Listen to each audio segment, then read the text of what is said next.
राम राम शेतकरी बंधूंनो, माझं नाव राम पवार, मी ॲग्रिशिया प्रतिनिधी. आज आपण कोपरा या गावामध्ये हळद पीक पाहणीसाठी आलो आणि चर्चा करणार आहोत की शेतकरी बंधूंना ॲग्रिशिया कंपनीचे हळदीला प्रोडक्ट वापरले तर त्यांना रिझल्ट कसा वाटला आणि कुठले प्रोडक्ट वापरले ते. राम राम. राम राम.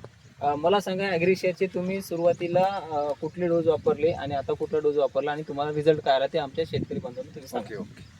पहिली ड्रेचिंग मी झिंक, फेरस आणि 24-24-0 हे केली. 15 दिवसानंतर त्याचा रिझल्ट आल्यानंतर 15 दिवसानंतर मी पॉलिऑन 1448 आणि झिंक हे वापरलं आणि फुटव्याची संख्या खूप चांगली दिसत आहे आजच्या कंडिशनमध्ये. आणि विशेष म्हणजे माझं उत्पन्न जवळपास 30-40% वाढण्याची शक्यता आहे. तशी तेजच आहे. जवळपास 2 महिने पूर्ण झाले आणि तुम्ही बघू शकता माझी हळद कशी आहे. तर शेतकरी बंधूंनो, एकंदरीत पहा की 2 ड्रिंचिंग झालेले आहेत. पहिली ड्रिंचिंग झालेली आहे 24